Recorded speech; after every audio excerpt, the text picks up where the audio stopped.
Sunfyre. Sunfyre, known as Sunfyre the Golden, is a dragon bred by House Targaryen. He is bonded to King Aegon II Targaryen. Sunfyre, also known as Sunfyre the Golden, was a male dragon ridden by King Aegon II Targaryen. The three-headed Targaryen dragon in the arms of Aegon was made golden to honor Sunfyre. Sunfyre is said to be the most eye-catching of the dragons. He has golden scales that glisten in the sunlight, and pink wings. Sunfyre stays at high tide along with several other dragons during the funeral of Lena Valerion. The next day, he flies back to King's Landing with Aegon Targaryen riding him. Sunfyre's egg hatched on Dragonstone. Although his exact year of birth has not been stated, he was described as being a young dragon in 120 AC and 129 AC. Sunfyre is known to have been older than Targaryen. Although it is unknown when exactly Prince Aegon Targaryen claims Sunfyre as his mount, he is known to have been claimed by the prince by 120 AC. Rook's Rest. King Aegon II Targaryen rode Sunfyre during the Dance of the Dragons, the civil war fought between the Greens of Aegon and the Blacks of his half-sister, Queen Rhaenyra Targaryen. Ser Criston Cole, Aegon's Hand of the King, lured Princess Rhaenys Targaryen and her dragon, Melaise, into a trap in the battle at Rook's Rest, one of the first major battles of the war, in 129 AC. While Melaise was burning Criston's army of Greens besieging the castle, Aegon and his younger brother, Prince Aemon Targaryen, appeared on their own dragons, Sunfyre and Vhagar, and the three beasts fought 1,000 feet above the field. When Melaise closed her jaws around Sunfyre's neck, Vhagar fell upon them from above, causing the three dragons to fall to the earth. Although Vhagar rose unscathed, Melaise was slain and Sunfyre had one wing half torn from his body. King Aegon, grievously injured and burned from the encounter, was taken to King's Landing to recuperate. Unable to fly and too huge and heavy to be moved, Sunfyre remained near Rook's Rest to allow him time to heal. Criston stationed men near the dragon to guard him. At first, the dragon fed on the burned carcasses of the slain soldiers, but after those were gone, Criston's men brought Sunfyre calves and sheep to eat.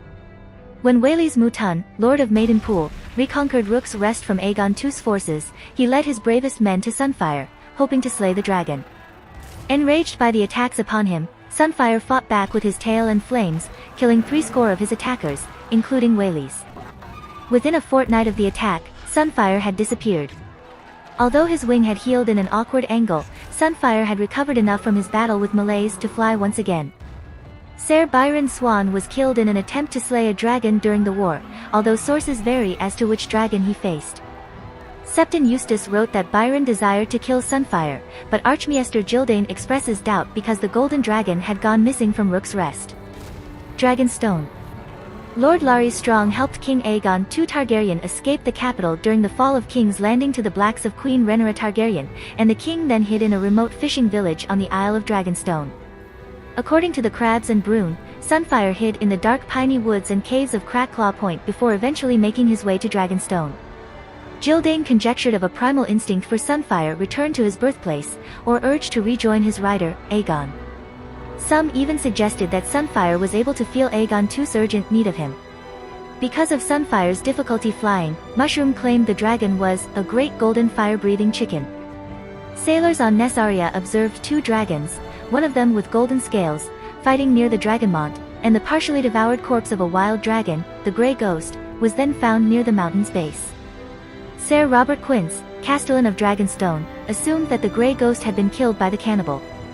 Intrigued by the mention of the golden scales, however, the disguised Aegon ventured forth with Ser Marston Waters, Tom Tanglebeard, and Tom Tangletongue, and the party found Sunfyre in a hidden lair on the Dragonmont. Aegon flew upon Sunfyre every day, regaining strength, while the two Toms and Marston sought supporters to help Aegon take Dragonstone from Rhaenyra. Ser Alfred Broom aided in the fall of Dragonstone to Aegon's Greens. Lady Baela Targaryen evaded capture, however, and reached her green dragon, Moondancer. When Aegon victoriously flew a still-injured Sunfyre to the castle, Moondancer rose to meet him. Although younger and smaller, Moondancer was quicker than Sunfyre. Moondancer raked Sunfyre's side and attacked his malformed wing, but she was then blinded by a blast of Sunfyre's golden flames. The colliding dragons crashed into the ground, where the larger Sunfyre killed his younger adversary. Aegon broke both of his legs jumping clear, and Baela was taken captive by the Greens. The battle with Moondancer left Sunfyre even more injured than he had been before. He was covered in fresh scars along his back, had huge wounds along his neck and scabs on his belly, and had lost his right eye. No longer able to fly, Sunfyre remained in the outer yard where he had fallen, feeding first on the carcass of Moondancer and later on slaughtered sheep. Aegon had Grand Maester Gerardis strangled and disemboweled, allowing Sunfyre to feast upon the legs and innards. Aegon had the Maester's head and upper torso put on display at Dragonstone's gatehouse to welcome Rhaenyra for her eventual return, as the Queen had fled King's Landing after the storming of the Dragon Pit. Death. When the Violent brought Rhaenyra Targaryen to Dragonstone on the 22nd day of the 10th moon of 130 AC, she was taken captive by Ser Alfred Broom and the Greens. Rhaenyra laughed when she saw the crippled Sunfyre. Aegon chose to feed his half-sister to his dragon, and it is said that Sunfyre only reacted to Rhaenyra after her breast was pricked by Alfred's dagger, with the smell of her blood rousing the dragon. Sunfyre bathed her in a blast of flame before closing his jaws around her arm and shoulder. Sunfyre devoured Rhaenyra in 6 bites, leaving only her left leg below the shin. Prince Aegon the Younger was forced to watch his mother die, and Alinda Massey allegedly gouged out her eyes in horror. Although King Aegon II initially hoped that Sunfyre might recover enough to fly once again, the dragon weakened and eventually refused to eat. He died from his stinking wounds on the 9th day of the 12th moon of 130 AC.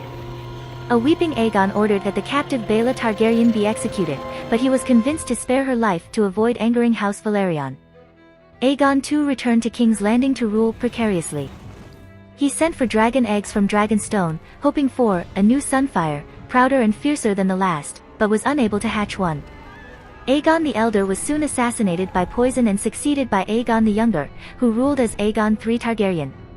Appearance. Sunfyre had gleaming gold scales, which shone like beaten gold in the sunlight, and pale pink wing membranes. His flames were golden as well. According to Archmaester Gildane, Sunfyre was the most beautiful dragon ever seen in the known world. Huge and heavy, the splendid Sunfyre was a formidable fighter despite his youth. In the books. In Fire and Blood, Sunfyre's egg hatched at Dragonmont. He had shining gold scales and pale pink wings, and he breathed golden fire. He was, according to Archmaester Gildane, the most beautiful dragon in recorded history. Sunfyre was a young adult dragon by the time of the dance, older than Vermax and Tessarion but still younger than some of the Black's dragons, like Syrax and Malaise. Aegon II took a golden 3-headed dragon as his personal sigil to honor Sunfyre.